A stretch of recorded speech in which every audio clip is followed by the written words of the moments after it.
In today's video, I'm going to teach you how to delete Discord account. If you've decided it's time to move on, I'll walk you through the process clearly and calmly so you know exactly what to expect.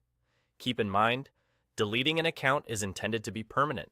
If you only want a temporary break, there's also an option to disable your account, which pauses things without fully removing it.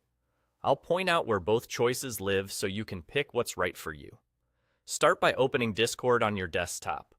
Look down to the bottom left corner of the app window. You'll see your profile area with your avatar and username.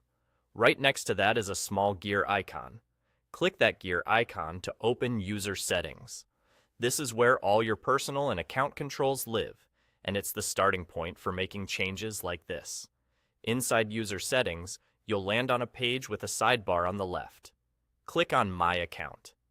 This section shows your basic account details, and it's where Discord places the important safety and deletion options. Take a moment to verify you're in the right place. My Account is usually the very first item in the list. Now scroll all the way to the bottom of the My Account page. Here, you'll see two choices: Disable Account and Delete Account. Disable pauses your account so you can come back later without losing everything. Delete is the permanent route. If you're sure you want to permanently remove your account, choose Delete Account. It's totally fine to take a second here and make sure this is what you want. This is the moment to confirm your decision. When you click Delete Account, Discord will ask you to confirm.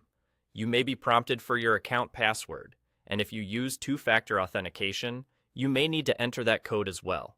In some cases, if you own any servers, Discord might ask you to handle those before it completes the deletion. Just follow any on-screen prompts to finish up. Once you confirm, Discord schedules your account for deletion. While there can sometimes be a brief window to reverse it by logging back in, you should treat this as final. And that's it.